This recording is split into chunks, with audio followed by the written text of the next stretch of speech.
नमस्कार। आज के इस वीडियो में दैनिक जागरण के संपादकीय से 448 शब्दों के डिक्टेशन को हम लोग लेने वाले हैं। लेकिन अगर आपको ये नहीं पता है कि इन 448 शब्दों की आउटलाइंस क्या होंगी, तो आप हमारे शॉर्ट हैंड टीम ऐप को प्ले स्टोर से डाउनलोड कर सकते हैं। ऐप पर इस पूरे आर्टिकल को शॉर्ट हैंड यानी संकेत लिपि में ट्रांसलेट करके आपको दिया जाता है।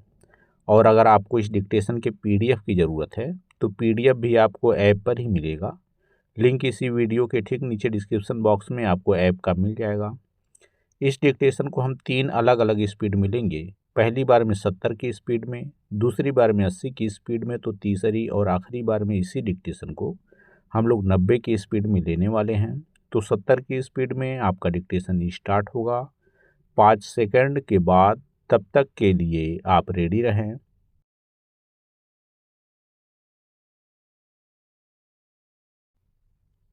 स्टार्ट। प्रधानमंत्री नरेंद्र मोदी ने जेवर में नोएडा इंटरनेशनल एयरपोर्ट के पहले चरण का उद्घाटन करते हुए इसे उचित ही भारत की नई ऊर्जा का प्रतीक कहा। इस एयरपोर्ट की आवश्यकता केवल इसलिए नहीं बढ़ गई थी क्योंकि दिल्ली के अंतर्राष्ट्रीय हवाई अड्डे पर दबाव बहुत बढ़ गया था। इसकी आवश्यकता इसलिए भी थी ताकि राष्ट्रीय राजधानी क्षेत्र की कनेक्टिविटी को बल दिया जा सके। एयरपोर्ट महज आवागमन की सुविधा भर नहीं होते, वे प्रगति को नए पंख भी प्रदान करते हैं। यह एयरपोर्ट NCR के साथ ही उत्तर प्रदेश के एक बड़े क्षेत्र के लिए उपलब्धि भी है और अवसर भी। इसके भरे पूरे आसार दिख रहे हैं कि नोएडा एयरपोर्ट इस क्षेत्र के विकास को नई गति प्रदान करने के साथ ही यहाँ के युवाओं एवं कारोबारियों को तरक्की के नए अवसर भी प्रदान करेगा। नोएडा इंटरनेशनल एयरपोर्ट के साथ उत्तर प्रदेश 5 अंतर्राष्ट्रीय हवाई अड्डों वाला देश का पहला राज्य बन गया है। निसंदेह यह भी उत्तर प्रदेश के लिए एक उपलब्धि है। इसकी अनदेखी नहीं की जानी चाहिए कि पिछले कुछ समय से देश में हवाई अड्डों की संख्या तेजी के साथ बढ़ी है। आज से 15 साल पहले देश में लगभग 75 एयरपोर्ट थे। आज उनकी संख्या 160 से अधिक हो चुकी है। इसका सीधा अर्थ है कि देश प्रगति कर रहा है और हवाई संपर्क नए नए क्षेत्रों तक पहुंच रहा है। आज के युग में यह धारणा सही नहीं कि हवाई यात्रा सिर्फ धनी वर्ग के लिए ही संभव है। वास्तव में अब यह आम आदमी की भी जरूरत बन गई है। पैरा। इसमें संदेह नहीं कि देश में हवाई यात्रा सुविधा का विस्तार हो रहा है, लेकिन अभी उड्डयन क्षेत्र में काफ़ी कुछ करने की आवश्यकता है। इसका संकेत प्रधानमंत्री के इस कथन से मिलता है कि अभी अपने देश में हवाई जहाज़ों की सर्विसिंग की पर्याप्त सुविधाएं नहीं हैं। यह आश्चर्यजनक है कि आज भी 85% हवाई जहाज़ों को सर्विसिंग के लिए विदेश भेजना पड़ता है। यह अच्छा हुआ कि नोएडा एयरपोर्ट के उद्घाटन के अवसर पर MRO मेंटेनेंस, रिपेयर, ओवरहाल सुविधा का भी उद्घाटन हुआ। यह सुविधा देश के अन्य हवाई अड्डों पर भी उपलब्ध कराई जानी चाहिए। इसी के साथ इस पर भी सभी राजनीतिक दलों को आत्मचिंतन करना चाहिए कि आखिर बुनियादी ढांचे और नागरिक सुविधाओं से जुड़ी परियोजनाओं की परिकल्पना एवं उनके क्रियान्वयन में इतना अंतर क्यों हो जाता है। नोएडा में अंतर्राष्ट्रीय हवाई अड्डे की स्थापना का प्रस्ताव 2001 में राजनाथ सिंह ने उत्तर प्रदेश के मुख्यमंत्री के तौर पर किया था। इसके बाद के मुख्यमंत्रियों ने भी पहल की, लेकिन किन्हीं कारणों से बात आगे नहीं बढ़ सकी और इस तरह 25 वर्ष की देर हुई। यह देर राष्ट्रीय संसाधनों पर भारी ही पड़ी। स्टॉप। दोस्तों, इसी डिक्टेशन को दूसरी बार में हम लोग 80 की स्पीड में लेंगे और आपका समय स्टार्ट होगा 5 सेकंड के बाद। तब तक के लिए आप रेडी रहें।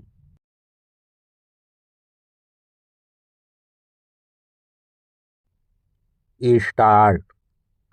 प्रधानमंत्री नरेंद्र मोदी ने जेवर में नोएडा इंटरनेशनल एयरपोर्ट के पहले चरण का उद्घाटन करते हुए इसे उचित ही भारत की नई ऊर्जा का प्रतीक कहा। इस एयरपोर्ट की आवश्यकता केवल इसलिए नहीं बढ़ गई थी क्योंकि दिल्ली के अंतर्राष्ट्रीय हवाई अड्डे पर दबाव बहुत बढ़ गया था। इसकी आवश्यकता इसलिए भी थी ताकि राष्ट्रीय राजधानी क्षेत्र की कनेक्टिविटी को बल दिया जा सके। एयरपोर्ट महज आवागमन की सुविधा भर नहीं होते, वे प्रगति को नए पंख भी प्रदान करते हैं। यह एयरपोर्ट NCR के साथ ही उत्तर प्रदेश के एक बड़े क्षेत्र के लिए उपलब्धि भी है और अवसर भी। इसके भरे पूरे आसार दिख रहे हैं कि नोएडा एयरपोर्ट इस क्षेत्र के विकास को नई गति प्रदान करने के साथ ही यहाँ के युवाओं एवं कारोबारियों को तरक्की के नए अवसर भी प्रदान करेगा। नोएडा इंटरनेशनल एयरपोर्ट के साथ उत्तर प्रदेश 5 अंतर्राष्ट्रीय हवाई अड्डों वाला देश का पहला राज्य बन गया है। निसंदेह यह भी उत्तर प्रदेश के लिए एक उपलब्धि है।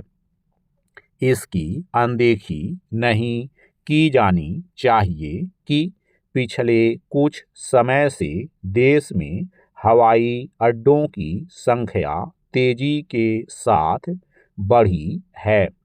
आज से 15 साल पहले देश में लगभग 75 एयरपोर्ट थे। आज उनकी संख्या 160 से अधिक हो चुकी है। इसका सीधा अर्थ है कि देश प्रगति कर रहा है और हवाई संपर्क नए नए क्षेत्रों तक पहुंच रहा है। आज के युग में यह धारणा सही नहीं कि हवाई यात्रा सिर्फ धनी वर्ग के लिए ही संभव है। वास्तव में अब यह आम आदमी की भी जरूरत बन गई है। पैरा इसमें संदेह नहीं कि देश में हवाई यात्रा सुविधा का विस्तार हो रहा है, लेकिन अभी उड्डयन क्षेत्र में काफ़ी कुछ करने की आवश्यकता है। इसका संकेत प्रधानमंत्री के इस कथन से मिलता है कि अभी अपने देश में हवाई जहाज़ों की सर्विसिंग की पर्याप्त सुविधाएं नहीं हैं। यह आश्चर्यजनक है कि आज भी 85% हवाई जहाज़ों को सर्विसिंग के लिए विदेश भेजना पड़ता है। यह अच्छा हुआ कि नोएडा एयरपोर्ट के उद्घाटन के अवसर पर MRO मेंटेनेंस, रिपेयर, ओवरहॉल सुविधा का भी उद्घाटन हुआ। यह सुविधा देश के अन्य हवाई अड्डों पर भी उपलब्ध कराई जानी चाहिए। इसी के साथ इस पर भी सभी राजनीतिक दलों को आत्मचिंतन करना चाहिए कि आखिर बुनियादी ढांचे और नागरिक सुविधाओं से जुड़ी परियोजनाओं की परिकल्पना एवं उनके क्रियान्वयन में इतना अंतर क्यों हो जाता है। नोएडा में अंतर्राष्ट्रीय हवाई अड्डे की स्थापना का प्रस्ताव 2001 में राजनाथ सिंह ने उत्तर प्रदेश के मुख्यमंत्री के तौर पर किया था। इसके बाद के मुख्यमंत्रियों ने भी पहल की, लेकिन किन्हीं कारणों से बात आगे नहीं बढ़ सकी और इस तरह 25 वर्ष की देर हुई। यह देर राष्ट्रीय संसाधनों पर भारी ही पड़ी। स्टॉप। दोस्तों, तीसरी और आखिरी बार में इसी डिक्टेशन को हम लोग 90 की स्पीड में लेंगे और आपका समय स्टार्ट होगा 5 सेकंड के बाद। तब तक के लिए आप रेडी रहें।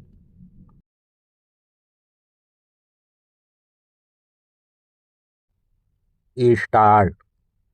प्रधानमंत्री नरेंद्र मोदी ने जेवर में नोएडा इंटरनेशनल एयरपोर्ट के पहले चरण का उद्घाटन करते हुए इसे उचित ही भारत की नई ऊर्जा का प्रतीक कहा।